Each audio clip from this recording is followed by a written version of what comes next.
You know, some science fiction isn't just about entertainment. Sometimes it's a warning. And every once in a while, a story written decades ago turns out to be a shockingly accurate roadmap for our own future.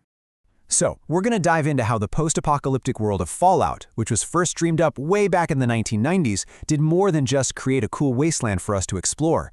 It actually laid out a blueprint for the global conflicts of the 21st century. And it's kind of scary how much they got right. And yeah, that really is the big question here, isn't it? How in the world did a game about nuclear war and mutated monsters in underground vaults end up predicting the geopolitical mess we're living through right now? Okay, so to really get it, we have to start at the beginning. The world of Fallout wasn't destroyed by some comic book villain. Nope, it was pushed right to the edge by something we all know way too well, a desperate, worldwide scramble for the last of our natural resources. I mean, just listen to this. This is straight from the game's lore, talking about the year 2066.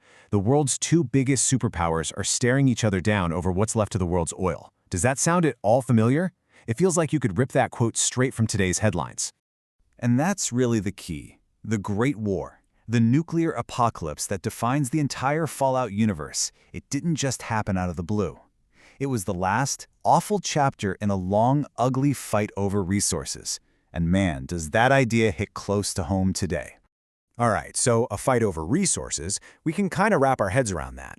But how do you get from there to, well, total annihilation?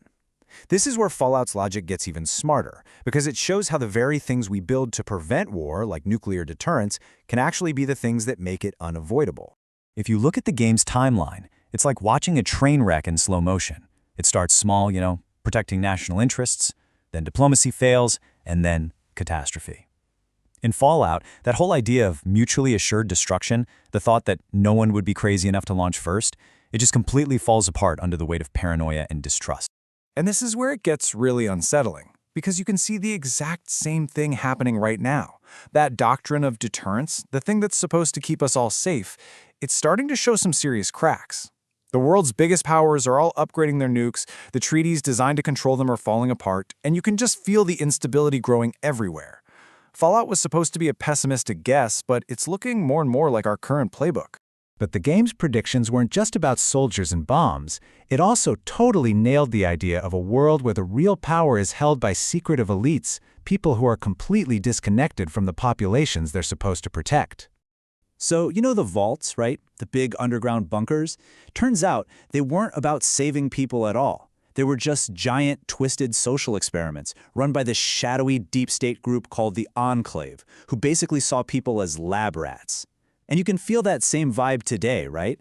That public unease about secret surveillance and how our personal data is being used to make huge decisions that we have no say in. This line from the lore, it's actually about a cult in the game, but it just perfectly captures that feeling of top-down control. It describes a system where all the power is in the hands of a few, making decisions for everyone else, and always saying it's for our own security. Okay, so this all leads to the next big step in this global power struggle. The 20th century was all about the nuclear arms race. Well, the 21st century is being defined by a whole new kind of race. See, the ultimate arms race today, it's not about who has the most warheads. It's about who has the smartest machines. Fallout had some early ideas about AI, with computers like Zax and Skynet, but this is one of those rare cases where real life has actually gotten way ahead of the science fiction. I'm talking, of course, about generative AI. And this isn't just some clever program, okay? This is technology that can create completely new things out of thin air. In the global chess game, it has become the new oil, the new uranium.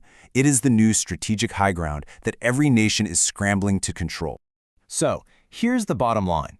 If you control Gen AI, you control the future. It's that simple. It's now as basic to a country's power as its military or its economy. It's what decides who has influence, who has access to information, and ultimately, who's really in charge. And hey, you don't have to take my word for it. Just look at where the money is going. The US is betting big on its private companies. China has a top-down government plan to be the world leader by 2030. The EU is trying to carve out its own space with ethical AI, and then you've got nations in the Middle East pouring billions in to become global AI hubs. This isn't just a trend, folks. It's a full-on global race for supremacy. So, where's all this heading? Let's jump back to Fallout for a second. to the world after the bombs fell. A single, unified world didn't just rise from the ashes. No way. What was left was a shattered, broken landscape of groups all fighting for their own piece of the pie. And what's so fascinating is how it all broke apart. On one side, you had factions like the New California Republic, trying to rebuild old-world democracy, warts and all. And then they were clashing with groups like the Brotherhood of Steel, this military order that was obsessed with hoarding technology. Each one had its own vision for the future and its own army to back it up. And that brings us to the final and maybe most chilling parallel.